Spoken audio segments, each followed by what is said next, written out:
Baru setelah itu ada hukum sosial ya, mungkin kita nawarin teh atau kopi atau apa. Makanya di sini dibabkan bab seseorang harus tergesa-gesa atau bercepat-cepat atau ngambil sikap bergegas untuk melakukan kebaikan. Terus ayat kedua yang dipakai Sayyidina bin Abi Salam itu begini.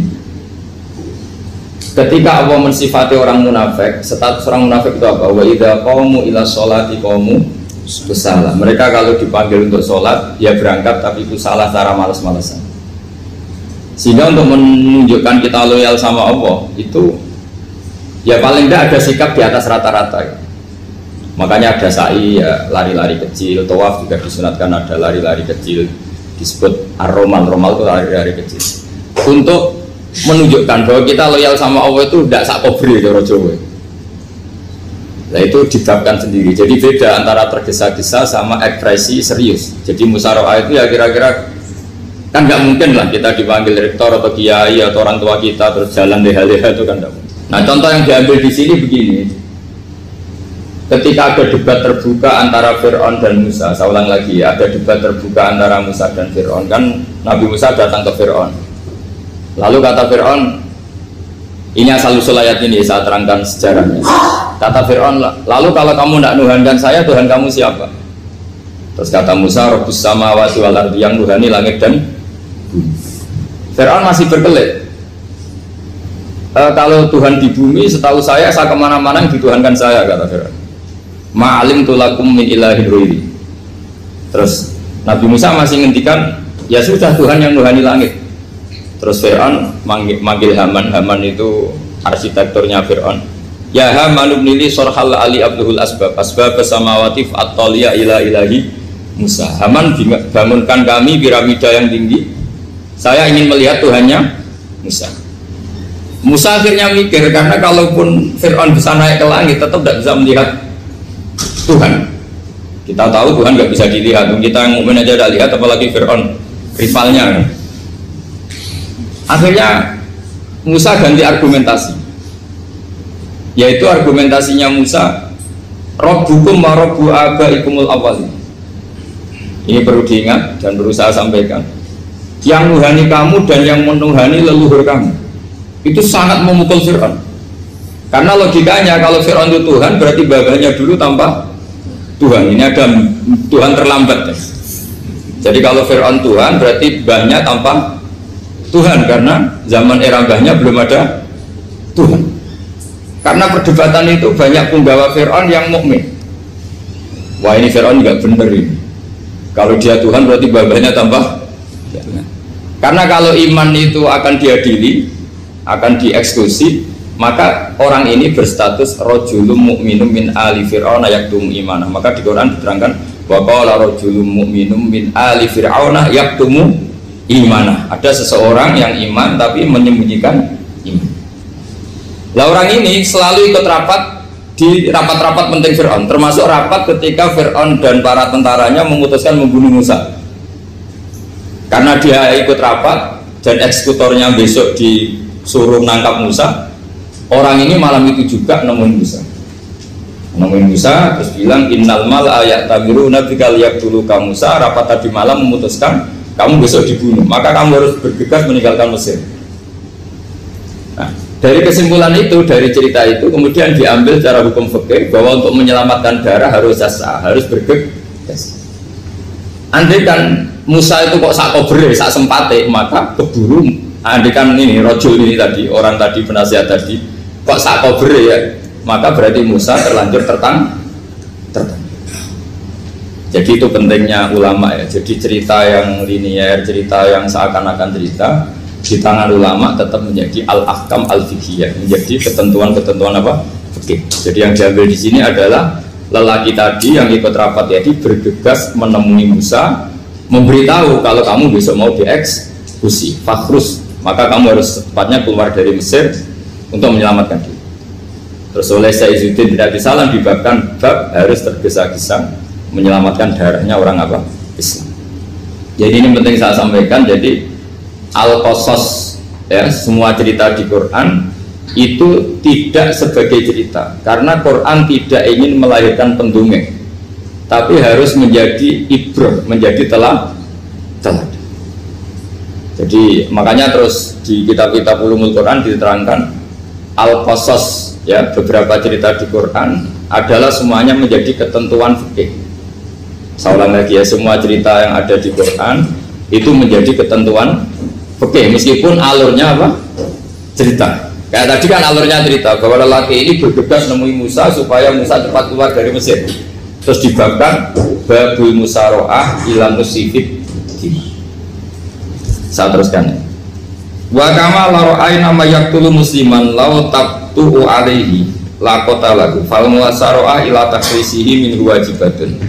Idlaisal unatu mahmudatan fi kulli syai'in falaha mawatin tuhmadu fiha wa mawatin tutammu fiha wa kadzalika al musaroah wal lain wal dhulta wa ghairuhuma.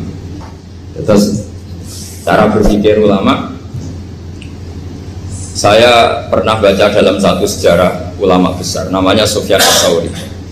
Sufyan Ats-Tsauri itu menjadi wali itu gara-gara kalau sholat di masjid itu beliau datang sebelum adzan. Saya ulang lagi, beliau datang sebelum adzan. Ditanya, kenapa kalau kamu datang sebelum adzan? Saya ini gak ingin jadi hamba yang buruk. Hamba yang buruk atau pembantu yang buruk adalah setempe nunggu dipanggil. Misalnya kita tahu majikan kita pasti manggil jam 7. Kemudian jam 7 itu Anda masih ngopi, masih tata-tata, itu kan tidak menghormati majikan. Harusnya kamu setempe di jam yang saat itu pasti majikan Anda memanggil. Kata beliau, saya tidak ingin seperti pembantu yang buruk, datang nunggu apa? Di mana? Jadi itu ada beberapa spirit ya, atau inspirasi dari aturan-aturan mahabbah. Sebab itu ketika Allah kritik orang munafik, wa idza qamu ila sholati qamu kusala, ketika dipanggil sholat mereka datang bermalas-malasan. Karena tidak ada cintanya sama Allah, maka datang berlambat-lambat. Nah, berarti kalau ekspresi cinta mengharuskan kita datang bercepat. Makanya dalam istilah lain di Quran ini termasuk balaghatul Quran. Di juz 25 itu istilah menuju Allah itu fafirru ilallah. Kita tahu firar itu maknanya lari apa jalan biasa? Lari. Jadi untuk mengekspresikan mahabbah kita, kangen kita pada Allah, cara bahasa Arab isak kita, berontok kita sama Allah, tidak diistilahkan jalan tapi fafirru ilallah, harus bergegas berjalan. Begitu seterusnya. Maka kalau ada orang Islam, terus ini konsekuensi hukum, ada non muslim minta, Pak Bah, saya tolong ajarkan syahadat. Nggak boleh saya bilang gini, monggo ke dalam dulu. Padahal perjalanan ke rumah saya misalnya setengah jam, nggak boleh. Saat itu meskipun sambil berdiri-diri harus kita tauhidkan. Kamu yakinnya Allah itu satu, Tuhan Allah, harus. Karena kalau ada perjalanan ke rumah 5 menit terus dia kecelakaan, belum syahadat, statusnya mati apa? Kafir. Dan kita ikut terlibat karena sebetulnya bisa mengislamkan saat itu juga. Analoginya kayak tadi ya. Orang kecelakaan di jalan karena kita pakai celana pendek, contoh Syria dia saya tak pakai baju dulu. Habis itu dihides truk. Itu kan kita ikut salah karena kita yang punya kesempatan. Tentu yang disalahkan yang punya kesempatan. Karena merubah status dari potensi kelides truk menjadi sama sekali gak potensi kelides truk dengan kita inggirkan, meskipun kita dalam keadaan tidak ideal. Sama orang kafir yang mau masuk Islam itu umumnya kiai-kiai kan kadang sebagian disuruh mandi dulu, itu salah sebetulnya. Itu salah sekali. Sangat salah, apalagi nunggu seremonial di masjid, nunggal tokoh-tokoh itu bujutnya salah. Itu gak cuma salah, bujutnya salah. Jadi salah yang akut. Itu salah besar. Kalau seremonial monggo, tapi kalau mengislamkannya harus saat itu. Apalagi seremonial seminggu lagi nunggu tokoh terkenal, nunggu di syuting dulu, wah itu perilaku show, itu bukan mengislamkan itu. Makanya kita yang sebagai peneliti fikih itu kadang itu enggak serg gitu. Masa mau Islam nunggu di masjid dulu, di syuting dan tokoh-tokoh itu salah. Itu sama dia kamu lihat orang kecelakaan mau menyelamatkan, ini ada wartawan enggak ya? Minta di syuting dulu sedang mati ini.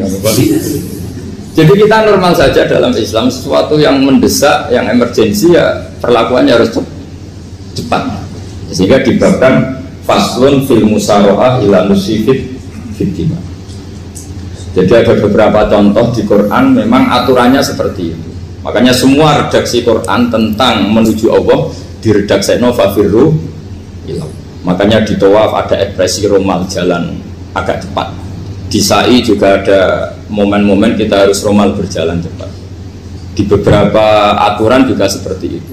Ya saya ulang lagi, di beberapa aturan Islam juga seperti itu. Nah sekarang efek di hukum haji. Saya banyak baca literatur haji. Haji dalam aturan Islam itu wujuban tarofian, wajib yang tidak langsung mendesak. Kemudian semenjak ada fakta kita harus nunggu, daftar tunggu, itu kita sebagai ahli fikih itu gampang. Misalnya gini, saya umur 20 punya uang, sekarang berapa daftar? 25 juta ya. Saya umur 20 punya uang 25 juta. Saya jomblo misalnya, ya butuh nikah, ya butuh macam-macam.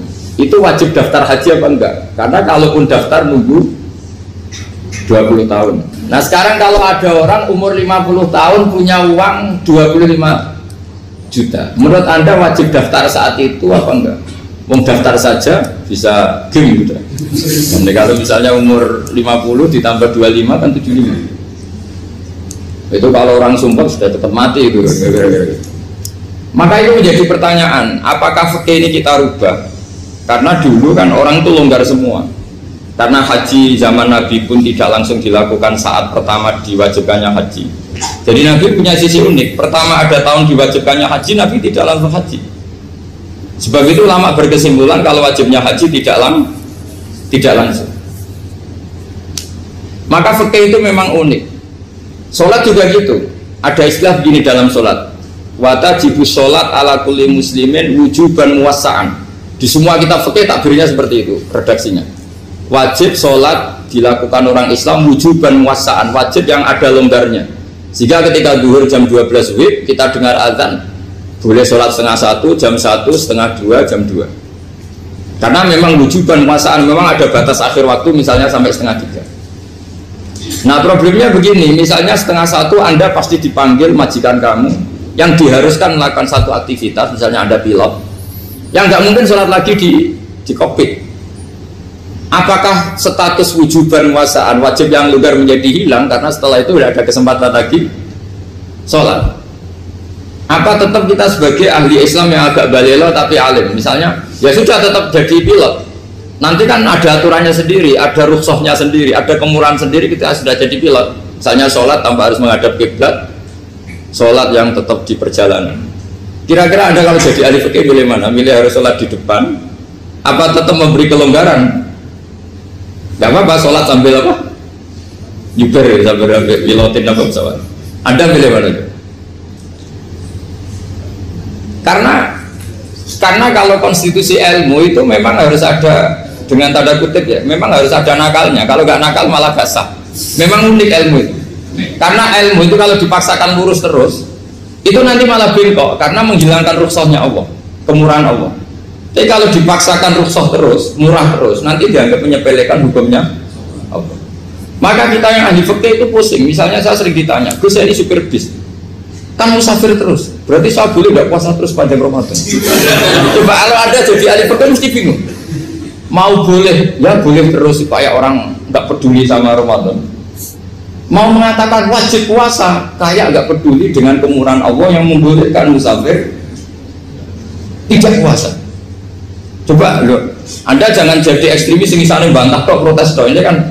Jadi memang mengkaji ilmu itu ya, makanya dengan tanda kutip itu harus ada nakal, tapi nakal yang baik, bukan nakal. Nakal itu kalau bahasa Jawa itu kan tidak harus dosa, seperti anak kecil menek-menek itu, tuh bocah kok nakal, padahal anak kecil menek itu haram dah. Enggak kan? Malah orang tuanya yang bentak itu yang haram. Yang nakal betul ya ibunya yang bentak cerewet itu, karena ibunya orang yang sudah mukallaf, sudah tua, salah langkah yaitu bentak. Kalau anaknya naik meja itu ya sebenarnya bahasanya tidak nakal, lucu. Oh jelas pinter coba bisa munggah meja, harusnya diapresiasi. Tapi rata-rata itu semua akal mecah gelas. Coba, malah boe malah mecah tabungan. Bapaknya marah tukang nguras tabungan. Sebetulnya senakal-nakalnya anak kecil itu nakal orang tuanya, itu pasti. Karena ini sudah kena kitab, sementara anak-anak belum kena. Saya pernah punya tamu, karena di tradisi Kiai itu sering punya tamu. Bapak ibunya itu kultus sama Kiai, bentak anaknya disuruh salim sama saya. Anak kecil kan nggak mau jalan-jalan terus, marah. Tak marah orang tuanya tak marahin, yang dosa itu kamu bentak anaknya. Kalau anak kecil itu kena diskon rufi al-qalamu an salasin. Di antara aturan Islam apa? Tidak ada keharusan bagi 3 orang. 1 anak kecil sampai balik, 2 orang tidur sampai bangun, 3 orang gila. Artinya anak kamu itu tidak kena khitab untuk sopan sama saya. Kamu yang kena khitab baru sopan sama anak-anak. Nah ini ada Jawa itu kadang keliru. Jadi orang tua itu marah-marah memaksakan anaknya sopan. Padahal Allah memberi diskon anak kecil itu belum wajib sopan. Gak apa-apa ada tamu naik-naik itu. Asal masih anak kecil. Makanya Rasulullah ketika beliau sholat sujud itu Hasan Husain itu naik. Cara Jawa Nabi itu 3 tumpahan. Semua riwayat mengatakan Nabi itu diam saja gak berani ngangkat. Sampai sahabat itu ada yang ngomong ini Nabi sujud lama sekali ada apa? Jadi kita punya riwayat itu ya baru kayak sahabat yang agak nakal. Semuanya itu sujud, tapi bareng di atas rata-rata ada sahabat yang belakang ngomong. Siapa tuh ini sujudnya kok lama? Barokahnya itu ditemukan riwayat. Oh, ono putune. Karena Hasan itu naik di atas punggungnya apa? Nabi itu andai ada yang ngomong riwayat ini tidak ditemukan. Barokahnya ada yang ngomong itu mungkin. Kalau sekarang mungkin semua masjid ngomong karena orang sekarang jarang yang khusyuk. Kalau dulu hanya 1 yang di belakang. Setelah itu Nabi memberi penjelasan, saya tadi sebetulnya harus mengakhiri sujud saya sesuai aturan umum, tapi ada cucu saya tak biarkan sampai dia puas naik punggung saya, sehingga dia turun baru saya naik.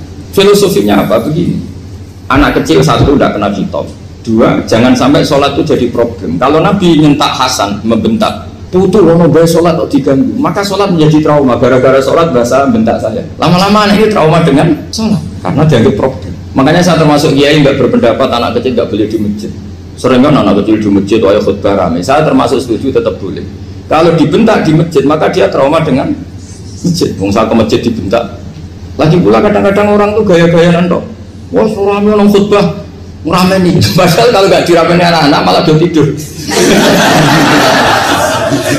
Kita kan tidak bisa menjamin kalau perilaku kita lebih baik gitu. Mendingan kan anak-anak main di masjid dibanding di karaoke kan. Jadi kan, ya ini maksudnya saya, ini fikih ya. Fikih itu wilayahnya, makanya jadi ahli fikih itu susah-susah gampang. Jangan hanya berpikir protes dengan ketentuan fikih, mengkaji yang sebanyak-banyaknya. Itu tadi, misalnya Anda seorang supir permanen, supir bis terutama. Kalau truk kan bisa leha-leha, kalau bis kan apa ada deadline-nya ya waktu. Seperti bis jurusan Surabaya Semarang, saya kan sering naik bis jurusan Surabaya Semarang. Kadang-kadang supirnya melihat saya tanya, Gus saya ini supir. Saya ini Ramadan itu gimana ya? Ya saya sudah ngerti setengah nakal, dan senengnya dijawab rasa poso ya saya tahu. Tapi masalahnya secara fikih kalau kamu mengatakan kamu harus puasa terus, kamu melanggar konstitusi ilmu. Memang musafir punya diskon? Boleh tidak puasa. Pertanyaannya bayarnya kapan? Mau Syawal ya nyupir lagi, Zulhijjah ya nyupir lagi, nanti sampai Ramadan ya. Nah terus ya pas kamu cuti, biasanya cutinya pas sakit, boleh diskon lagi karena sakit. Coba. Nah, andai kan ada jadi ahli fikih milik zaman.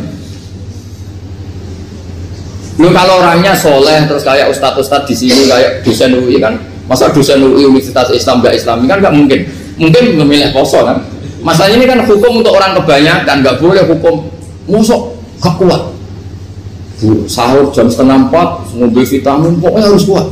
Itu tidak hukum, itu saran. Hukum itu beda dengan saran. Hukum itu hanya berpijak musafir itu boleh stop. Kalau saran memang boleh, ya usahakan kamu makan 3:30 pas fit nyupir. Terus kalau nyupir selesai jam 10 nanti istirahat. Memangnya majikan bisa ngatur jamnya? Itu fikih.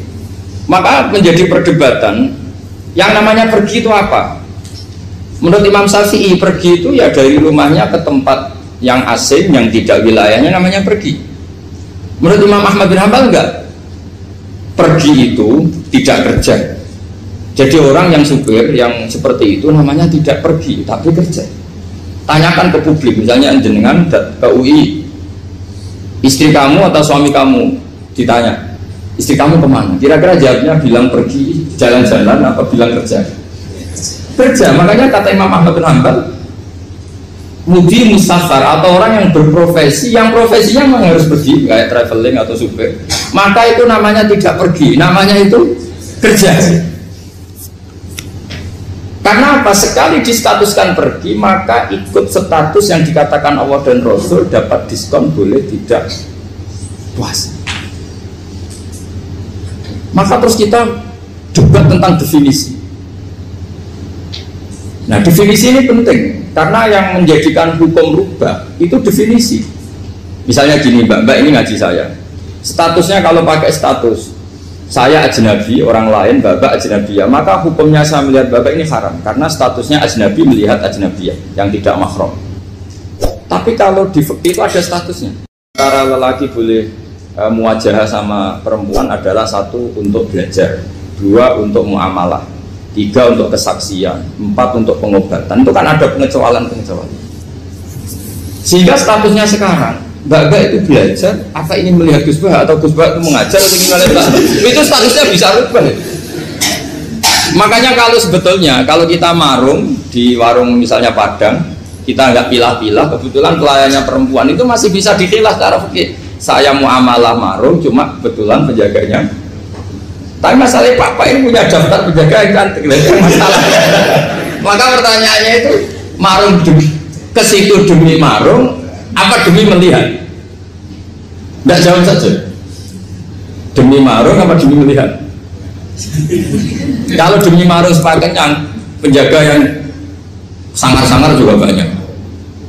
Akhirnya kalau demi makan, penjaga yang cowok kan banyak. Kalau demi melihat, berarti yang dihitung kan niatnya. Berarti karena muamalah apa karena melihat? Melihat. Itu status. Jadi makanya kalau mudi musafar itu namanya orang pergi atau orang kerja? Orang kerja. Maka menurut pikirannya Imam Ahmad bin Hanbal seperti itu harus puasa karena dia adalah pekerja, bukan musafir. Lalu dalam masalah jumlah 3 hari misalnya, kalau dalam fikih kita, nggak saya kenapa ngomong fikih terus ya, karena banyak yang melupakan fikih. Jenengan pergi haji, zaman Nabi haji itu jamak dan qashar terus. Padahal hajinya Nabi itu, haji itu minimal kan berapa hari minimal itu? 9, 10, 11, 12. Sebenarnya haji itu minimal hanya 4 hari. Karena 13 Dzulhijjah bisa nafar apa?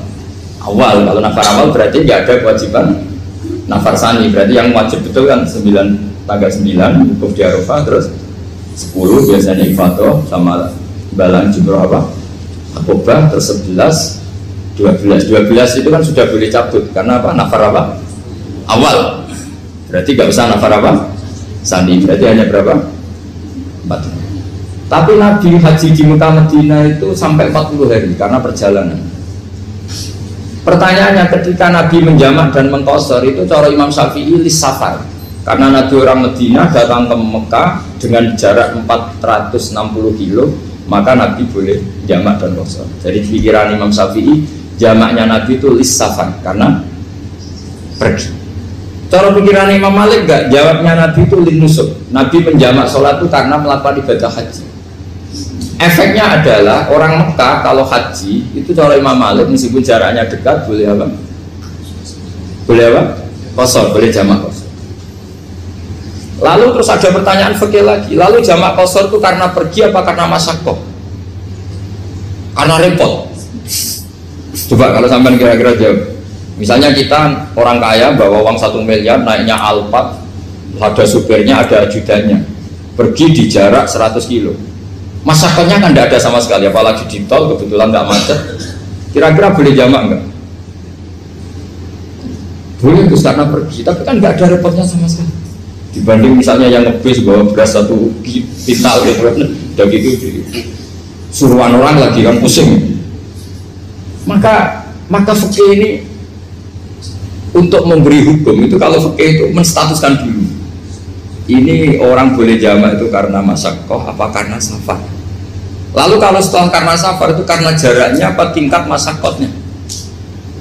Kalau karena jaraknya ya tidak juga gini maksudnya. Mungkin Anda tidak pernah terpikir begini. Kalau saya mau ke Jakarta, kemudian sampai Purworejo itu sudah waktu zuhur, saya boleh nggak zuhur di situ sama asar? Boleh kan? Padahal perjalanan saya belum capek. Hanya nunggu boleh jamak itu setelah kita menempuh jarak itu apa menuju, sedang menuju dan niat. sedang menuju dan iya, misalnya saya mau ke Jakarta, saya orang Sleman mau ke Jakarta, itu sampai mana itu Magelang itu sudah boleh jamak kan? Boleh nggak? Boleh karena saya mau ke. Nah pertanyaan secara fikih mungkin Anda tidak terlintas. Ternyata ditelepon sama istrinya nggak jadi pergi. Padahal sholatnya kadung di jamak duhur dan asar. Apakah setelah di rumah sholat lagi? Tapi nggak pernah mikir gitu. Jadi orang fikih itu sudah pusing, makanya jangan diprotes terus. Kita ini sudah pusing. Ya orang itu enak aja protes terus. Nggak perlu didengar, nanti wajib sholat lagi enggak? Dia bolehnya jamak kan berdasar berstatus musafir. Ternyata setelah Magelang ditelepon istrinya nggak jadi. Dia kadang sholat duhur dan asar. Setelah pulang masih jam 1. Terus ada asar, wah sholat. Kalau Anda sholat lagi apa enggak? Jangan saran. Kalau saran, wah sebaiknya sholat lagi. Itu tidak hukum, itu saran itu namanya. Saran dengan hukum beda. Sholat lagi beda. Oh, ketika ada jabah itu berdasar malas atau berdasar hukum? Apa? Nah kalau Anda sholat lagi, pertanyaannya gini, Allah itu tidak punya tradisi mewajibkan 2 kali. Pertanyaan fikihnya mesti gitu. Dan saat Anda di Magelang menjamak itu melakukan sesuatu yang disahkan oleh agama. Berarti pas Anda jamak duhur asar, sesuatu pas melakukan itu kan berstatus sah dan boleh. Meskipun setelah itu ada masalah, istri kamu nelpon terus pulang. Tapi pas itu kan sudah dinyatakan oleh malaikat sah, Anda sudah duhur dan asar. Kalau melihat itu tidak wajib mengulang. Tapi bisa saja malaikat ada yang usil. Itu sah karena Anda berstatus musafir. Berhubung status Anda hilang, maka poin Anda sudah sholat juga hilang. Kamu milih fikih yang mana? Jadi peneliti fikih itu beda dengan orang-orang yang dengarin protes. Beda karena nekuni itu beda karena ada konsekuensinya. Makanya fikih itu sampai saya punya kitab fikih itu dikarang satu orang itu jumlahnya 20 jilid, per jilid itu segini. Jadi satu meja ini dikarang satu orang. Itu mulai yang presisi, yang detail, sampai yang khayal. Yang khayal juga ada. Yang khayal itu tadi beliau banyak menghayalkan diri. Suatu saat Anda datang ke Mekah itu hanya butuh waktu 20 menit. Zaman itu belum ada pesawat. Lalu budak jamak, budak nakal. Nakal itu begini. Sama orang kaya punya jet pribadi, misalnya Anda Ronaldo masuk Islam, orang kaya. Itu bisa nggak puasa. Karena begini, misalnya dia contohnya orang Arab ya, orang Arab, jangan orang. Dan contohnya itu dibalik saja. Di sini itu kalau imsak jam berapa? Imsak Ramadan jam berapa? 3:30 aja biar aman ya. Kalau 3:30 kan masih imsak. Dia terbang ke Mekah. Jadi orang sini puasa jam 5 kan mulai puasa, dia terbang ke Mekah kan masih malam, makan terus dia. Mekah mau ada matahari terbang lagi ke barat. Karena dia menghindari berstatus puasa. Atau sebaliknya, dia orang Mekah jam 12 puasa, 12 siang puasa. Dia wah kalau 6 jam lagi buka bisa barat saya. Terbang ke Indonesia. Ke Indonesia terbang baru 1 jam, di sini sudah buka. Itu khayal. Jadi itu ada khayalnya. Itu lama dulu sebelum ada pesawat sedang mengkhayal gitu. Bolehkah orang yang di Masyrik ke Maghrib demi itu? Kalau Anda jadi Raja Salman jam 1 kok sudah nggak kuat apa? Puasa, itu diberi saran terbang ke Indonesia. Itu kalau pakai jet kan nggak sampai 9 jam, 1 jam ke Jakarta. Sudah ada wow akbar. Bukan. Boleh nggak? Belum mau kamu tidak bilang, oh nggak boleh. Wong di Jakarta sudah buru bisa sih. Masa sudah matahari terbenam orangnya nggak boleh? Bukan. Leja. Apa? Kalau resikonya gini, Sampean mungkin nggak mikir, resikonya gini, kalau dia berstatus musafir, bolehnya buka karena musafir, pertanyaannya dia wajib bayar. Kan musafir bolehnya kodok nanti harus bayar, tapi kalau dia buka normal kan bayar, beda, efek pakainya beda.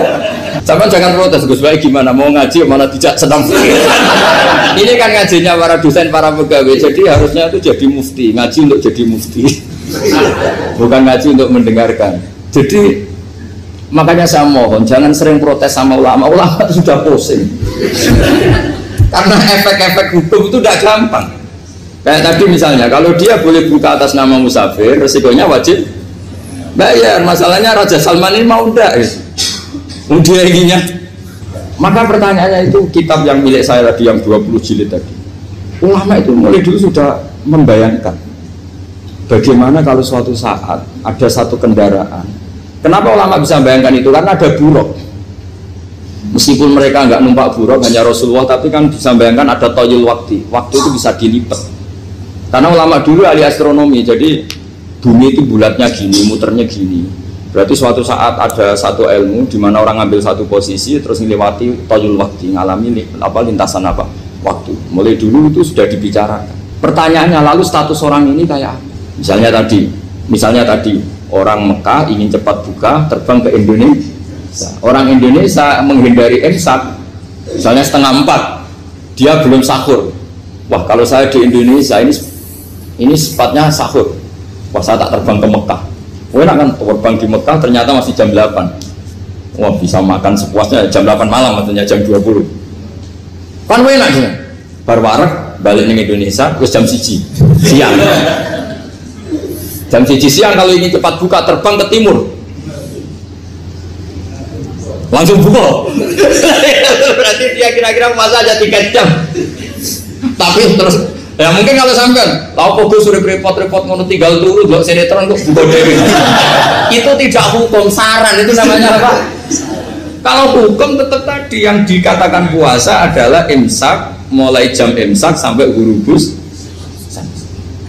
Lalu pertanyaannya lagi, ghurubus samsi sampai imsak itu konversi jam apa nyata-nyata ghurubus samsi? Kalau yang diliwati khatul istiwa itu nyata, fi'lan, kalau dalam bahasa Arab fi'lan awaqiyah. Tapi kalau Anda orang kutub, saya sering kirim-kiriman surat sama mufti-mufti yang ada di Timur Tengah, di Eropa, konsultasi maksudnya. Orang kutub itu kan tidak ada matahari, tidak ada apa-apa. Jika kalau Anda baca kitab di kutub, mesti Gus Bah ada pembohong. Misalnya orang kutub ngaji saya, kamu harus subuh sebelum matahari terbit. Sekali matahari terbit waktunya hilang. Duhur setelah matahari agak ke barat. Asar kalau matahari terbenam hilang waktunya. Terus mereka mesti bilang mataharinya di mana? Maka pertanyaannya, boleh gak mengkonversi waktu untuk orang kutub? Jadi misalnya pola umum subuh jam 4:30, berarti antara subuh dan qadha itu 1,5 jam. Subuh sama zuhur polanya berapa berarti? Kalau 4:30 sampai jam 12 itu 6 sama 7,5. Berarti ya kira-kira habis subuh nunggu 7,5 jam baru zuhur, nunggu 3 jam baru asar, nunggu 3 jam baru maghrib. Berarti waktu puasa kira-kira antara jam 4 sampai jam 6. Berarti berapa jam itu? 12 sama 2 14 jam. Oke, berarti orang kutub harus puasa 14 jam. Tidak bergantung waktu mata. Tapi ada lagi pertanyaan lucunya gini, lalu 14 jam Gus itu dimulai dari mana? Apa asal 14 jam? Apa harus ada konsensus setarnya? Masih ada PR lagi. Menurut kamu gimana? Ada konsensus setarnya dimulai jam 4 dini hari. Apa asal jumlahnya? Imsak 14 jam. Mikir lagi kan? Itu di Denmark itu ada satu musim di mana siang terus sampai sekian bulan. Siang terus sampai orang sana itu capek. Kenapa ada siang terus? Logikanya kan tadi bumi itu bulat-bulat. Saya juga belajar falak astronomi. Kalau tepaan kamu di sisi yang barat agak utara atau agak selatan, matahari ini nentron terus. Sehingga bumi mulak malik ya kamu kesentron terus karena kita ini kan tepaan di katulis tiwa. Di khotul istiwa. Sebenarnya khotul istiwa itu bahasa Arab dari kata khotul istiwa. Khotul itu garis, istiwa itu tengah. Islam itu oleh Allah memang dipilih di tempat paling top yaitu Mekah. Mekah Ka'bah itu suratul ardi. Jadi sebelum ditemukan ilmu astronomi itu Nabi sudah ngendikan Al-Ka'bah suratul ardi. Ka'bah itu pusarnya bumi. Sehingga di Ka'bah itu satu-satunya area yang terbebas dari medan magnetis. Karena dari utara dan selatan benar-benar di tengah. Maka potensi jam paling akurat di dunia itu hanya jam yang di Mekah itu. Karena apapun akuratnya teknologi di Amerika atau Jerman, karena jam itu dari logam tetap ketarik medan apa? Magnetis, entah berapa 00, tetap kena. Misalnya jam di Jerman lebih dekat mana kalau Jerman? Mesti ketarik medan magnetis, entah berapa kadarnya. Karena materi jam dari logam. Sementara di Mekah karena di tengah itu terbebas dari medan apa? Nah, sehingga yang segaris dengan Mekah kayak Indonesia itu semuanya khotul istiwa. Nah kalau khotul istiwa normal itu artinya ya 12 siang secara umum ya 12. Sehingga ulama Indonesia kalau ngaji itu lebih gampang, lebih tidak dianggap bohong. Karena ya ada terbitnya matahari, ada zawalus syamsi, ada wurudus syamsi. Coba kalau kitab itu Anda baca di kutub utara sama kutub selatan, murid kamu bingung semua. Ini gimana Ustadz, tidak ada matahari kok semuanya diukur pakai matahari. Lalu pertanyaannya dikonversi kan? Pertanyaannya kalau dikonversi pakai apa? Asal 14 jam, apa harus sepakat dimulai jam berapa? Milih mana? Milih sepakat. Pertanyaannya kalau sepakat, ukurannya siapa yang jadi ahlul halli wal aqdi?